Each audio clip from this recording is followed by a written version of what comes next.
Hi, this is Aissatou giving a short video on my project. I'm going to summarize my project, which was on sex education.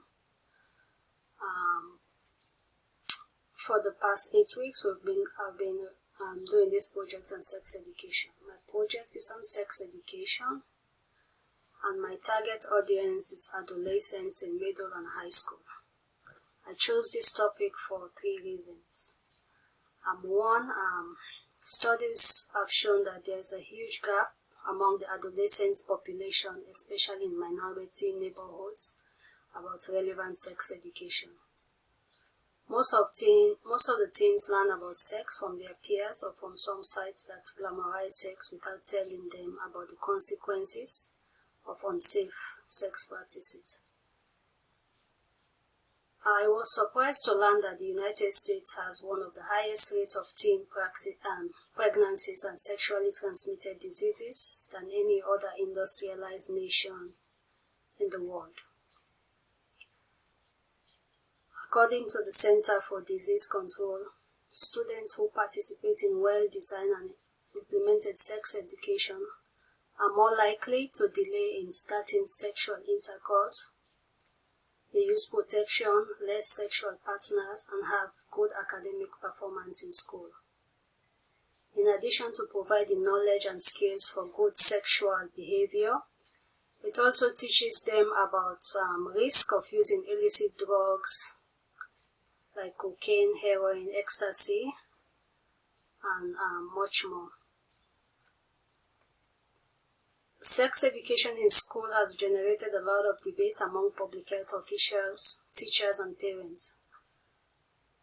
The relevance of timely and informative sex education in middle and high school is an important component to the public health goal of promoting safe behaviors and preventing additional infections and unintended pregnancies. The second reason for choosing this topic is a personal one. Growing up in Africa, sex is like a taboo subject for teenagers. Our culture does not permit us to talk about sex. We grow up without having any formal education on sex and not knowing all the consequences of having unprotected sex. We were not even aware of what sexually transmitted diseases are. The only consequences we were aware of having sex is pregnancy. Pregnancy before marriage is a no-no.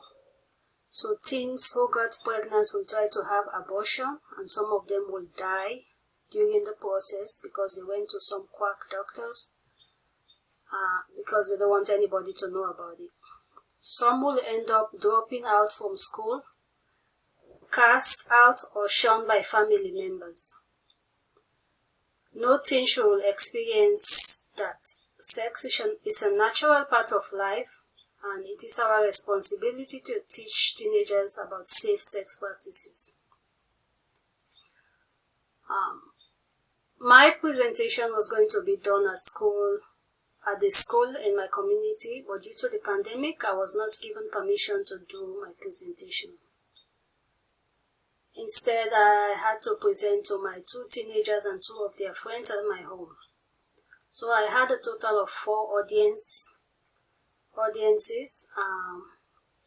I had to get permission though from the parents of the other 2 teenagers.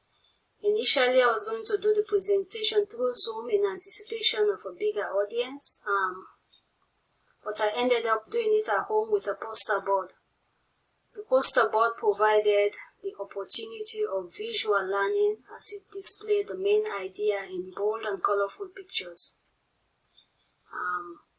The presentation was made very interactive since the group was very small. Infographics on sex education was also provided to the group.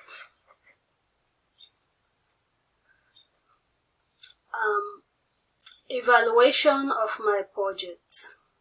This project provided an important step forward on the path to healthy sexual education for teenagers. Evaluation through in-depth analysis and comparisons. Use information gained from the program monitoring to identify strategies for improving the program. Evaluation addresses questions such as: was the program effective? Did the program achieve its intended outcomes? Is one program strategy more effective than another? For me, I think the program was very effective. I had one teen who, through one of the interventions from the Minnesota Department of Health,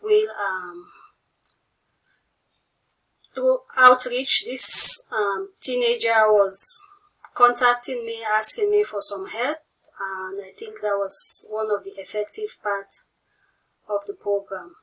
She could not attend the presentation live, but she did contact me privately for some help, which I did offer to her. Before the program, I sent out a survey. A pre-course survey was sent out to the kids that were involved in the project. The survey questions were geared to assess baseline knowledge, attitude, and practices of these teenagers with regard to sex. The pre- and post-course survey were multiple choice questions. The pre- and post questions were the same. A certificate of course completion was issued to the student after the presentation. Conclusion. My objective for the project was to increase the proportion of adolescents who get formal sex education before age 18 and to increase the proportion of adolescent females at risk for unintended pregnancy who uses effective birth control. Sex education has been shown to help prevent and reduce the risk of adolescent pregnancy, HIV, and sexually transmitted diseases. Sex education focuses on delaying sex, using birth control, and preventing sexually transmitted diseases.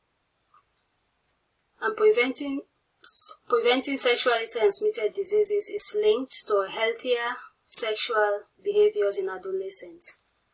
However, in recent years, less and less adolescents have been getting this type of sex education. Increasing the use of sex education curriculum-based programs may help increase the birth control use, prevent pregnancies, and reduce rates of STDs in this group. This ends my short video presentation, and I thank you.